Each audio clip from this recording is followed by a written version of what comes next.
there is a heavy meaning. In both the figurative sense, in which hindi maintindihan ng mga tao using idioms para malito yung mga pariseo, and the literal sense of what he gives.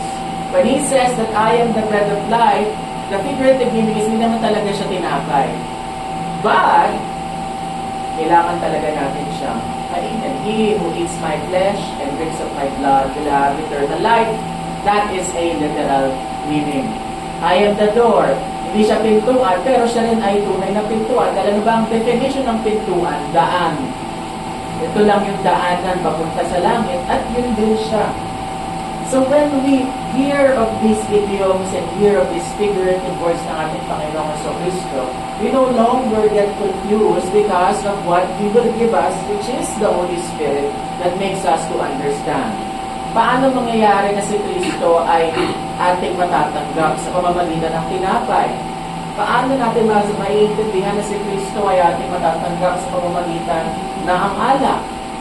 Hindi naiintindihan niya ng normal na tao sa kanyang sariling understanding.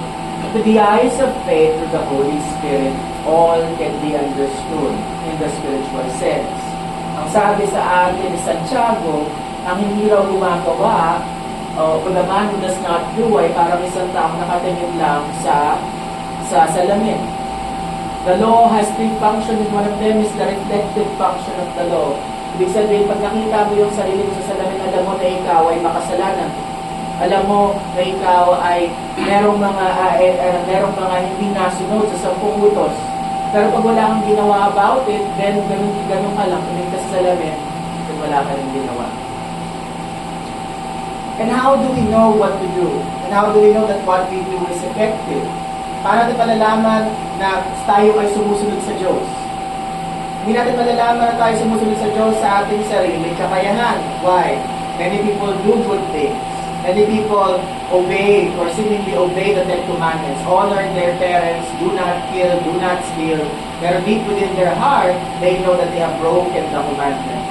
Sabi ng Panginoong Jesus, tumingin ka pa lang sa babae na kapag nasa sa iyong puso, nakalunya ka na. Na tingnan mo lang yung isang bagay na pagka nasa, ninakaw mo na yun. In any sense, it is impossible to obey and do good works without God who validates these good works.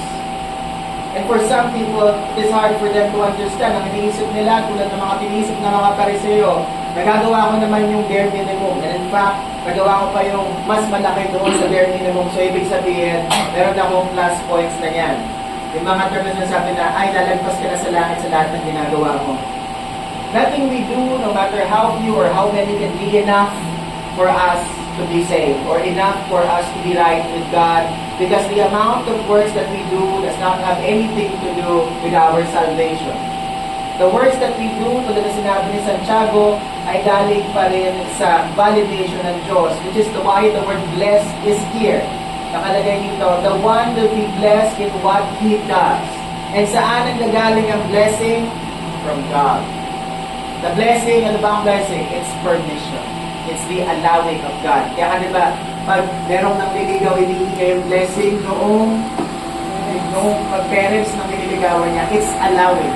Kaya nga, may hindi ko maintindihan na iniisip ng maraming tao na ang blessing daw, yung parang yung magic na galing sa Diyos. I-bless niyo yung bahay. I-bless niyo itong gamit na ito. I-bless niyo yung kotse, i-bless niyo yung motor para magkaroon ng parang protection or swerte.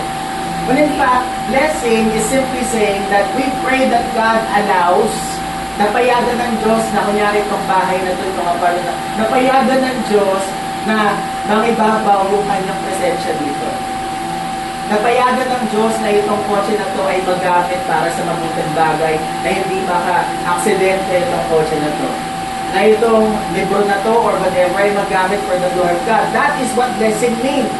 To be allowed, for God to allow to do something, for God to allow this object or this house or this book or kung ano man yan na magamit for His glory.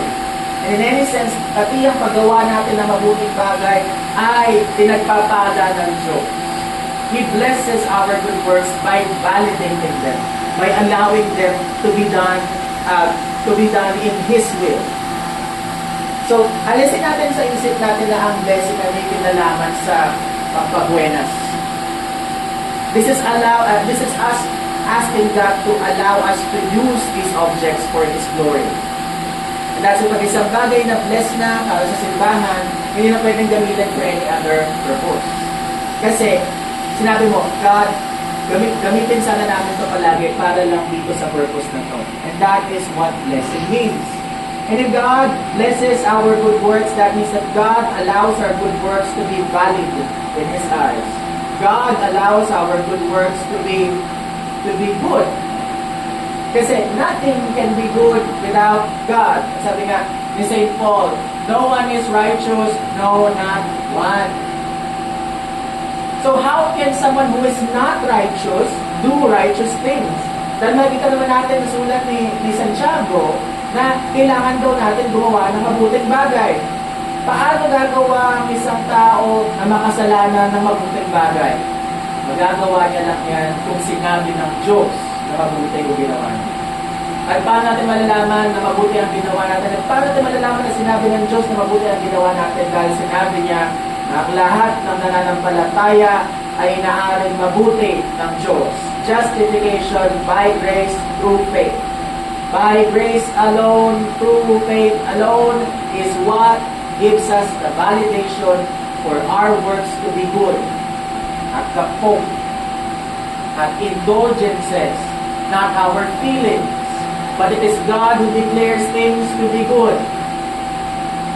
Hindi yung sinasabi lang ng iba na kasi ito ay plenary indulgence. Na pag ginawa mo ito ay naaaring mabuti ng Diyos dahil sinabi ng Papa. It is God who tells us that our works are good. It is not the work of man. It can never be the work of man. Hindi ko rin pwedeng sabihin na na-feel ko, naramdaman ko na na-bless ako. Who are you to say that God has permitted you to do anything? It is the Word of God and the Word itself that allows us and assures us that our works are good. Today is Mother's Day.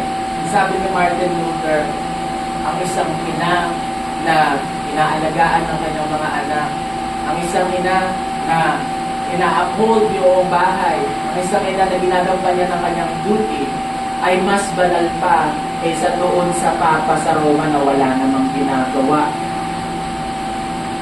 Because good works comes from God and comes from the vocation that God has set upon you. Ang mga ina ay binigyan ng bukasyon ng Diyos para alagaan ang kanyang mga anak at ang kanyang pamilya. At pag yan ay inaaring mabuti ng Diyos dahil sa kanyang pagsunod at sa kanyang pananampalataya, tunay, tulad na sinabi ni Martin Luther, na siya ay mas banal pa kaysa sa lahat ng mga obispo at ng mga kardinal at pati ng Papa sa Roma. This is what Luther had to say about mothers. And who is the most perfect mother of them all? No one but the Virgin Mary herself, who took it upon herself to raise our Lord Jesus Christ, saying to God, let it be unto me what God wants to happen. And that is a perfect example of allowing yourself to do good. Mary was not good because she was good, but because God has declared her full of grace. And anybody who receives this grace, like the Virgin Mary, the first Christian, will have the same effect. Our works are good because God said they are good. Our works remain good because God said that they were good. A man cannot declare your works good. Only God can declare your works good. And yan ang nangyari sa ating mahal na Inang Birhen Maria. Siya yung pinakaunang nagsabi na, sinabi niya ba na, I will do this? Sinabi niya ba na, okay, sige, paalagaan ko yan, natanggapin ko yan. Ang sabi niya nung hindi, sabi niya, let it be. Let it be done to me according to your will. Payagan mo. Let me receive that blessing. Payagan mo ko. And ang sabi ni Archangel Gabriel, with man, it is impossible. But with God, all things are possible. And so reflect on the Blessed Virgin Mary this Mother's Day. and what it means for you to do good. Because no one has done the most good but her. Bakit? Kasi siya talaga pumayag. Hindi siya pumayag, sabi niya. Payagan mo ako na tanggapin ko yun. Alam niya na hindi niya kaya yun with herself because sabi niya, how could this be? I am a virgin. Sabi niya, I think you get it again. With man, it is impossible. But with God, all things that are possible. Then kinanta niya yung Magnificat.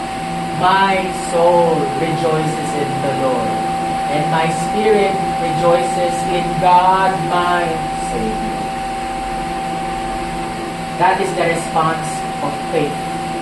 The Virgin Mary was the first to receive perfect faith from the Messiah. And that is why we reflect on her this day. This Mother's Day should be dedicated to the works of the Blessed Virgin Mary.